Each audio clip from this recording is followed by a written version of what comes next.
할렐루야. 세대 통합 예배 주일에 함께 모이게 돼서 진심으로 하나님께 감사를 드리고 또 여러분께 감사드리고 환영합니다. 우리 강 장로님께서 평소 성품이 과묵하신 분이기 때문에 사실 저를 소개를 해도 이렇게 막 20년이나 젊어 보인다 이렇게 하실 줄은 꿈에도 저도 생각을 못했습니다. 너무너무 감사를 드리고요. 또 그 말씀 듣고 보니까 또 생각나는 것이 지난주부터 대신방 들어가지 않았습니까? 참 너무너무 은혜가 많이 됐습니다. 은혜가 많이 됐는데 특히 우리 노 권사님들, 우리 어르신들이 저에게 그 정도까지 관심이 많으신 줄은 몰랐어요. 어느 정도로 관심이 많으시냐? 제 목 뒷덜미에 살이 빠졌는가 살이 쪘는가 그 정도까지 아세요. 목사님 전에는 목 뒷덜미에 살이 빠져가지고 우리가 마음이 너무 아팠는데 요새는 목 뒷덜미에 살이 쪘대요. 목 뒷덜미에 살이 쪄서 너무 감사하고 제 집사람한테도 사모님 우리 목사님 젊게 보이게 해드려서 너무 감사해요. 그렇게 또 말씀하시더라고요. 너무너무 감사를 드리고요. 우리 이윤재 집사님께서도 말씀을 해주셨지만 어제 순교 사역지 방문에 참 감회가 새롭고 또 우리의 신앙을 또 새롭게 할 수 있는 또 오고 가는 여정에서 정말 섬기는 것이 무엇이고 성도의 교제가 무엇인가 교회에서 함께 살아간다는 것이 무엇인가 이런 것도 많이 느끼게 하는 참으로 좋은 시간이었던 것으로 봅니다. 바라기는 오늘 말씀을 통해서 방향을 제대로 잡았으면 좋겠다는 것입니다. 신앙의 방향을, 신앙생활의 방향을 제대로 잡았으면 좋겠다라고 하는 것이 오늘 설교 메시지의 핵심이 되겠습니다. 여러분 그렇지 않습니까? 우리가 차를 타고 간다든지 또 운전을 하고 간다든지 할 때에 잘못 갈 수가 있잖아요. 차를 탔는데 타고 보니까 잘못 타는 경우가 있잖아요. 또 운전을 하다 보면 잘못 갈 수가 있잖아요. 그런데 차를 잘못한 줄 알면서도 계속 가는 사람은 없습니다. 운전을 지금 잘못하고 있는데 다른 방향으로 가고 있는데 계속 가는 사람은 없습니다. 막 바로 내리든지 아니면은 지나서라도 내려서 다시 타고 오든지 운전을 해도 다시 방향을 돌려서 그렇게 하는 것이 정상이지요.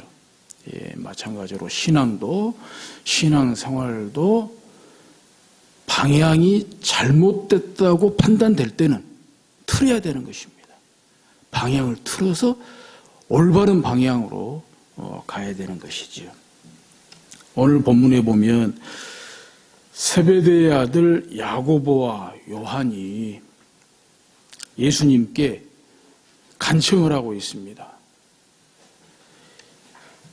37절에 보면은 주의 영광 중에서 우리를 하나는 주의 좌편에 하나는 주의 우편에 하나는 좌편에 앉게 하여 주옵소서. 주의 영광 중에 주님께서 이제 예루살렘에 입성하시는데 정치적인 메시아가 될 것인데 이스라엘의 왕이 될 것인데 그때 저를 하나는 주의 우편에 하나는 좌편에 앉게 하여 주옵소서. 이것이 무슨 말씀입니까? 권력, 서열, 첫 번째, 두 번째를 달라는 거예요.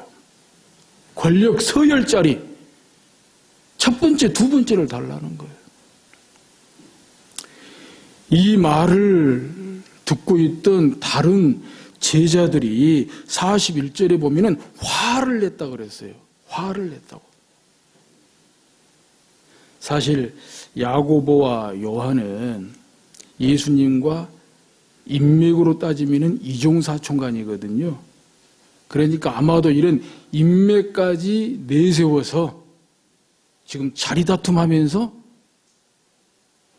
이렇게 오른편, 왼편, 권력 서열자리 첫 번째, 두 번째 이 말에 다른 제자들도 발끈하면서 화를 냈다. 그거 뭡니까?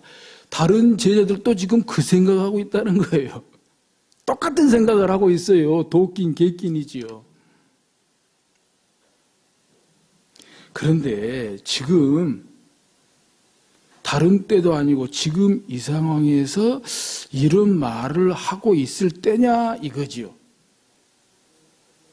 왜냐하면 오늘 본문 앞에 10장에서 쭉 읽다 보면은 예수님께서 예사로운 말씀을 하고 있지 않으세요. 아주 진중한 말씀을 하세요. 제자도에 대해서 말씀을 하시고요. 예수님의 죽음과 부활에 대해서 말씀하고 있어요. 그러면 다른 때는 몰라도 다른 사람들은 몰라도 예수님의 제자들만큼은 한마디를 해도 또 한마디를 예수님께 여쭈어 봐도 생각을 해봐야 돼요. 예수님이 누구신지 생각해 봐야 되고 또 주의 영광이라고 할 때 그 주의 영광이 무엇인지 생각해 봐야 되고 오른편 왼편을 말할 때 그 오른편 왼편이 어떤 것인지를 생각해 보고 예수님께 여쭈어 봐야 된다는 것이죠. 또 다른 제자들이 이 말에 화를 내도 한 번쯤 생각해 보고 화를 내야 된다는 거죠.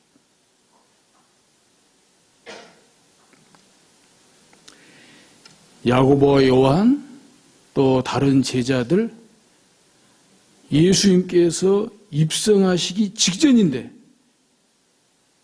그 말은 다른 말로 말하면은 십자가에 못 박혀 죽으시기 직전이라는 거예요. 예수님과의 3년 동고동락했던 예수님의 제자로서의 3년 생활도 다 끝나가는 시간이에요. 그런데도 예수님이 누구신지를 제대로 모른다는 거예요. 예수님이 누구신지 주님이라고 말하지만 주님이 누구신지를 모르는 거예요. 영광을 말하지만 주의 영광이 무엇인지를 모른다는 거예요. 이런 엉터리가 어디 있어요? 이러고도 주의 제자라고 예수님의 제자라고 말할 수 있겠습니까? 어디 그뿐입니까? 어디 그뿐입니까? 예수님의 고난도, 예수님의 죽음도 몰라요. 모른다기보다는 자기 소견에 옳은 대로 생각하고 자기 소견에 옳은 대로 말해요. 다 그래요. 주님을 이해하는 것도, 주의 영광을 말하는 것도, 주의 고난도, 주의 죽음도 다 자기 소견에 옳은 대로 생각하고 옳은 대로 말해요. 사사시대의 전형적인 그런 모습이지요.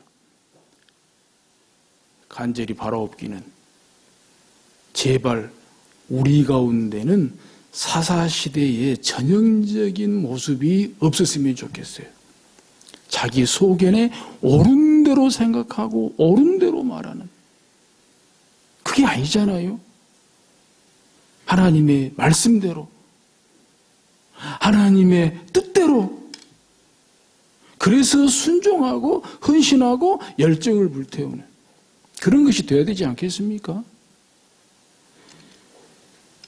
불행히도 이들은 주님도 주님의 영광도 또 주님의 고난도 주님의 죽음도 다 자기 소견에 옳은 대로 사사시대의 전형적인 일반적인 모습으로 생각하고 말하고 있다는 것을 오늘 본문에서 여실히 보게 되는 것입니다. 38절에 나오지 않습니까? 예수께서 이르시되 너희는 너희가 구하는 것을 알지 못하는도다. 하나는 주의 좌편에, 하나는 주의 우편에, 하나는 좌편에 앉게 주옵소서 하니까 예수님께서 너희는 너희가 구하는 것을 알지 못하는도다. 너희들 지금 착각하고 있어. 몰라도 너무 몰라. 라고 말씀하시는 거죠. 내가 마시는 잔을 너희가 마실 수 있으며 내가 받는 세례를 너희가 받을 수 있느냐. 여기서 잔은 고난을 말하죠. 쓴 잔, 고난을 말합니다. 너희가 받는 세례, 여기 세례는 죽음을 말합니다. 근데 너희가 받을 수 있느냐.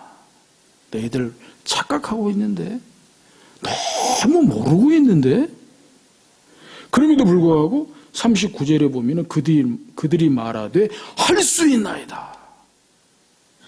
쓴 잔도 마실 수 있고 세례도 받을 수 있고 고난 받을 수 있고 죽을 수도 있습니다. 왜? 주의 영광 중에 주의 우편에 앉을 수 있다면, 또 주의 좌편에 앉을 수 있다면, 권력, 서열, 일위, 위위 할 수 있다면 그 고난쯤 됐습니까? 그 죽음쯤 됐습니까? 이렇게 나오는 거죠. 그죠? 이건 하나님 나라가 아니죠. 이건 하나님 나라가 아니죠. 이건 제자도가 아니죠. 예수님께서 하시는 말씀이 그거예요. 어떻게 보면 지금까지 완전히 엉터리였어요. 예수님 완전히 헛수고였어요. 그런데 대반전이 일어나잖아요. 어떻게 해요? 이들이 이렇게 살았습니까?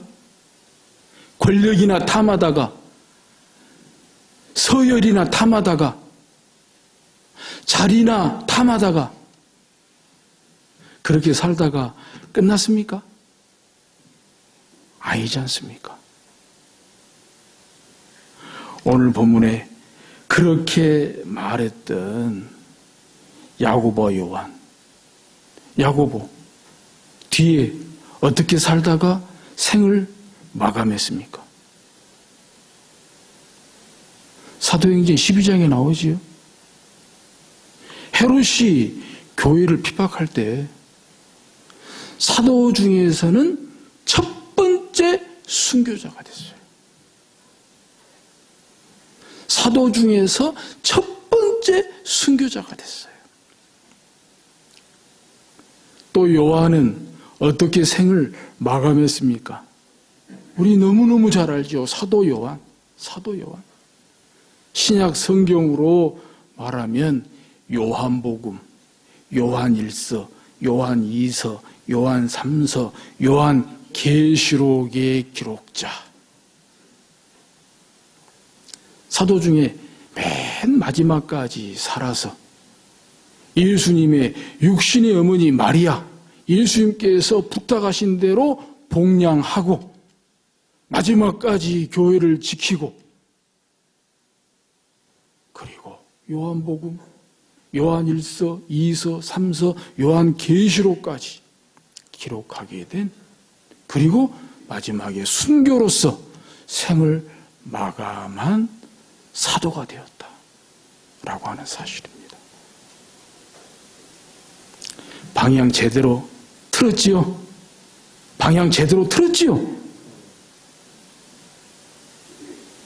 왜입니까? 그 이유가 어디 있습니까? 그 비결이 어디 있습니까? 그 전환점이 어디 있습니까? 이것입니다. 오늘 이걸 붙잡아야 됩니다. 다름 아닌 부활신앙입니다. 부활신앙. 부활하신 예수 그리스도를 만나고, 그리고 성령이 성령이 임하시고 성령 받고 성령으로 충만하고 그 부활 신앙으로 이렇게 엉터리 같은 신앙에서 엉터리 같은 예수 그리스도의 제자에서 진정한 예수 그리스도의 제자로 죽기까지 순교신앙으로 순교자로 생을 마감하게 되었다는 것이죠. 어제 저희 교회에서 이렇게 순교 사적지 방문하게 됐습니다마는 정말 야월교회 같은 경우는 전성도가 순교했어요. 전성도가 몇 명이었죠? 66명인가요? 65명. 전성도가 순교를 했어요, 그 당시에. 근데 이렇게 설명해 주신 장로님의 설명을 듣고 보니까 그렇게 막 순교를 당하고 박해를 당하게 될 때 그것이 무서워서 도망갔던 성도들도 있다는 거예요. 도망갔던 성도들도. 그래 다시 돌아와서 순교했다는 거예요. 다시 돌아와서.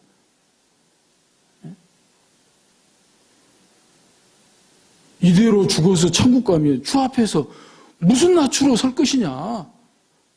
다른 사람들은 거기서 순교당하는데 나는 도망 나와서 이렇게 살 수 없다. 죽더라도 다시 돌아가자. 그래서 다시 섬기던 야월 교회로 돌아와서 전성도가 순교를 당했다는 거예요. 이유는 딱 한 가지예요. 죽어도 천국 간다는 거예요. 죽어도 천국 간다. 그래서 어린아이부터 시작해서 어른들, 할아버지, 할머니들까지 염산교회하며 야월교회하며 그래서 오늘날 염산교회도 길이길이 빛나는 주님의 교회로 야월교회도 길이길이 빛나는 주님의 교회로 그때나 지금이나 그들의 신앙이 하늘에서 해와 같이 빛나고 있는 것을 우리가 가서 보게 된 거 아니겠습니까? 그것입니다. 부활신앙은 곧 천국신앙으로 가는 것입니다. 그렇기 때문에 예수 믿는다고 하면서 교회 다닌다고 하면서 권력을 탐할 수가 없어요. 서열을 따질 수가 없어요. 자리를 따질 수가 없어요. 그저 섬기는 것이 소원이에요.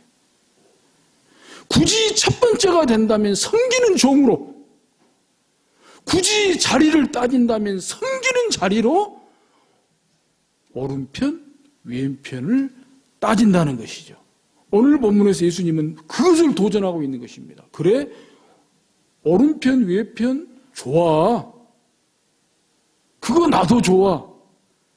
그런데 오른편, 왼편 따지려면 이렇게 따져봐라 라고 하시는 말씀이 42절에 나오지 않습니까? 42절부터 예수께서 불러다가 야고보, 요한, 다른 제자들 불러다가 이르시되 이방인의 집권자들이 그들을 임의로 주관하고 그 고관들이 그들에게 권세를 부리는 줄을 너희가 알거니와 43절에 너희 중에는 그렇지 않을지니 너희 중에 누구든지 크고자 하는 자는 너희를 섬기는 자가 되고 44절에 너희 중에 누구든지 으뜸이 되고자 하는 자는 모든 사람의 종이 되어야 하리라. 45절에 인자가 온 것은 섬김을 받으려 함이 아니라 도리어 섬기려 하고 자기 목숨을 많은 사람의 대속물로 주려 함이니라. 그러니까 예수님께서도 굳이 오른편, 왼편 그거 틀렸어 이렇게 말씀하시는 건 아닌 것 같아 보여요. 오른편, 왼편 좋아. 그런데 오른편, 왼편은 권세를 부리는 자리가 아니야. 권세를 부리는 자리가 아니야. 섬기는 자리야. 섬기는 종이야. 섬기는 자리로, 섬기는 종으로야 얼마든지 오른편 왼편 따져라. 누구라도 다 오른편 왼편이 되거라 라고 말씀하고 있는 것입니다. 우리 지난 주일에 부활절이었죠. 또 부활절 첫 번째, 부활절 후에 첫 번째 주일, 또 세대 통합 예배 주일로 맞이하고, 또 그 즈음에 어제 순교 사적지도 저희들이 탐방하고 돌아오게 됐는데, 교회가 뭐냐? 집권하는 데가 아니다. 교회가 뭐냐? 관세를 부리는 데가 아니다. 교회가 뭐냐? 섬기는 데다. 주님을 섬기는 데고, 주의 일을 섬기는 데고, 서로를 섬기는 데가 교회다.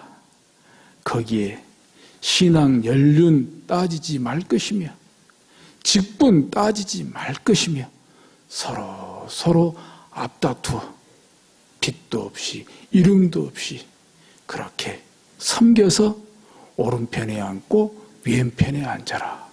주님의 말씀입니다. 부활신앙으로 저 여러분 다 그렇게 되실 수 있기를 주의 이름으로 축복합니다.